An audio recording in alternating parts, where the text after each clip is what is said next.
And me too. And I had a diagnosis of ADHD, which is also on the neurodiversity spectrum, I think. Absolutely. I'm Yeah, ADHD as well. Yeah. yeah. So So I relate a lot to what you said and a lot to Anne's character as well. yeah. I think and I think anybody with half a heart would have to adore her because she's just a gorgeous character. And yes, she's thoughtless, and selfish and very determined, though, very headstrong. I think. Yeah, she's courageous and obsessive, and she's independent, I suppose. She holds a lot of anxiety, but she's also very loving and empathic and adventurous. And, I think we're all a mix of various qualities. I do have a suspicion that the person who had this visceral reaction may be on the spectrum herself, but she hasn't acknowledged it yet. And maybe sometimes I think people can react to characters in that way because they see too much of themselves in them and they don't like it. Yes, there's something there's a saying. There's something about you that I don't like about myself. Something I don't like about you that I something like Yeah, that. I love it. I love it. Exactly. Yeah, yeah. um, Sometimes you hear yourself making these criticisms and you go, oh, that's me. yeah, totally.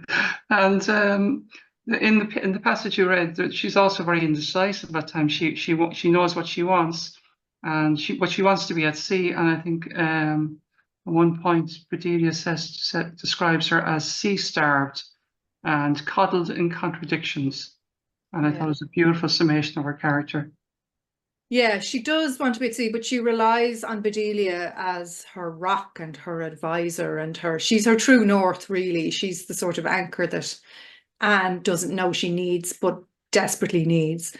Anne is very like her father, who is an impulsive individual as well. And, neurodivergence being genetic, the chances are, and this is what I think now, is that her father was actually neurodivergent as well. And she inherited his impulsivity. He did all sorts of odd and I'm not going to say untoward, just decisions that would have pushed against society.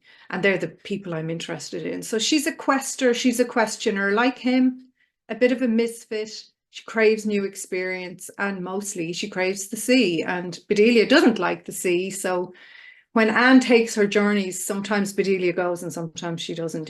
So, but she's always trying to get back to B because she realizes that what she actually needs is kind of be steady rudder or whatever you'd say.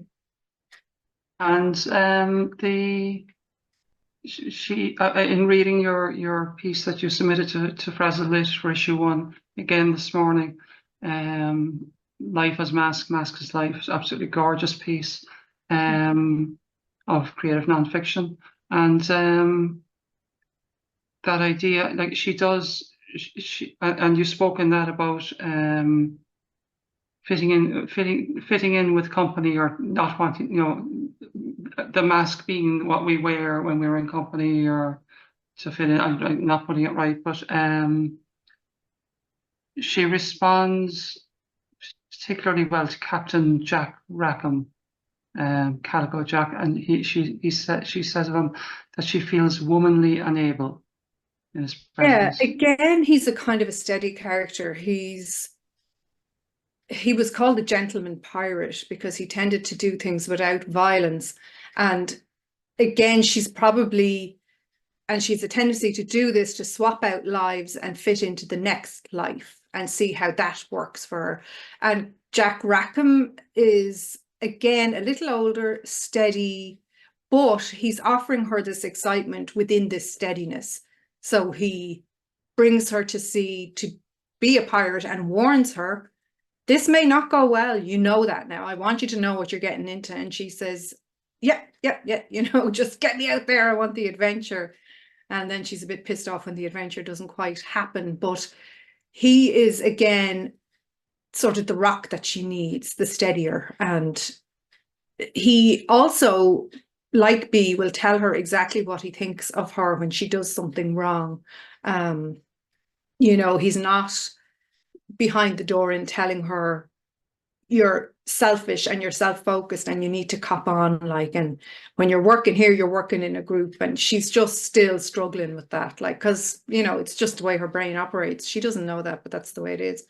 But yeah, I mean, it's I think even still people will bring a sort of a moralistic head to a character like this, who is hopping from thing to thing and person to person and discarding people and like using them.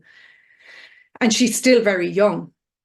But I mean, who of us is mature before 30? I was just talking to people about this yesterday, like about how difficult it is to become a person and to understand yourself and to get the correct supports and all of that. And if you don't have the supports and you're sort of swinging in the wind, well, you have to find your own way and try and be true to what it is you want. Somehow this woman ended up in piracy, and that's kind of what the novel is about. How did she get here? And it's my imagined version of how she got there, using some of the fun fictional stuff that's already been written. I think I'm still growing up at this stage, at age 50. Oh, I do too. I mean, I'm in my mid 50s and I still feel like a child most of the time. So it's a journey. Still learning. Yeah. And her relationship with her mother was very tender and very difficult at times, but her mother encouraged her, and there was, like, again, to quote Seaborne, "It is not enough to awaken," her mother says to her, "you must also rise." Yeah, I think the mother is just becoming aware that she has made decisions that are irreversible by emigrating to America with this man and with her child. And she wants Anne to have a better time of it in the world of men. She just wants her to be more, to have her freedoms and to have a bit of a life before she settles down into anything. Even though marriage traditionally was quite young in those days, her mother is trying to say to her, listen, don't do that, you know, have a bit of a life for yourself before you settle down. And like, I think advice is a very tricky thing, isn't it? We try to give it to younger people. I was terrible at taking advice as a young person. I was completely thought I was right about stuff and was a little bit chaotic and still thought I was right.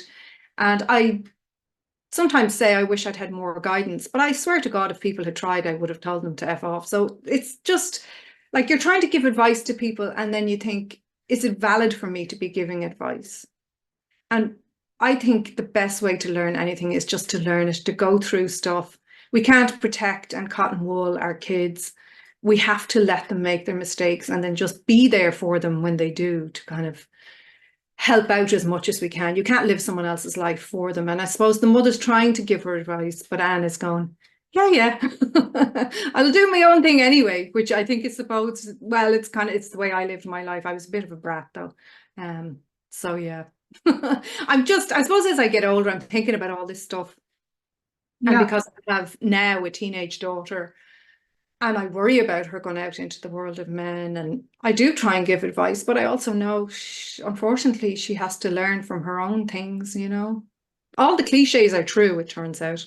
Yeah, I guess, and I had to learn by lots, and the only way I learned was by mistakes, and it's I think what Anne lacked in many ways was someone to model behaviour to her until she met Bedelia and Captain Jack. Absolutely. And I feel that as well about my characters, the way I portrayed Nora Barnacle and James Joyce. They had poor role models. So it's kind of no wonder that they became poor role models themselves for their children who had very chaotic childhoods and adulthoods, you know, that unless you have, and even people with excellent role models sometimes don't make it or don't make good choices or good decisions. It's all just so random, and some decisions are just the wrong ones or bad ones or ones that will lead you into trouble where maybe you didn't need to go. But I think unless your character is getting into trouble and getting out of it or not getting out of it, you don't have a novel. Like, all fiction is about, you know, upended chunks of time for whoever the people are in the story, whether it's a flash fiction or a short story or a novel. It's all about trouble and whether they can get out of it well, you know. And if this is not Hollywood, we don't need things to end on a high note or things to be tied up in a bow at the end and for all the problems to be resolved. Like, I quite like open endings. I quite like hopeful endings. I quite like gloomy endings. I like any kind of ending. I am curious about talking to people, maybe privately, to avoid spoilers about the ending of this novel, to see what they made of it, you know, what they understood from it. So yeah, it's all good fun, and I love all that. I mean, you don't really know anything about the ending, I think, until you're finished, and then you can look back and see how is everything folding and refolding. And I mean, I'm not a planner, so I really am going in blind, and it's only when I'm a certain amount the way through writing the thing that I realize what's going to happen in the end. And sometimes then I'll write the ending and work towards that eventually, but it can take a long time. I don't know what anything is until it's over, if you know what I mean. I'm kind of the same way. I write kind of almost I write by exploration, to see, to even almost to learn about the character, to learn about their world, their story, and then I hit maybe a third or 2/3 of the way through, and what I thought was going to be the ending maybe completely changes, and I really don't know. And a lot of times I don't know what it's about until I get to until I explore it enough to understand what it is I'm trying to say. Yeah, exactly. And that's the joy of it, isn't it? It's very difficult when you've just finished something to explain it or to say what it is. And it's even harder if someone like an editor or an agent wants you to pitch it to them and you're going, I don't really know. I just know this happens and this happens and this happens. Like, I don't think most writers think in terms of themes and symbols. It's only afterwards that you say, oh yeah, look at that. That's a father-daughter novel. I'd never written one of them before. Most of my novels are mother-daughter novels, you know, so it's interesting. My father died just around the time I had started this, I think. I think I started this in and around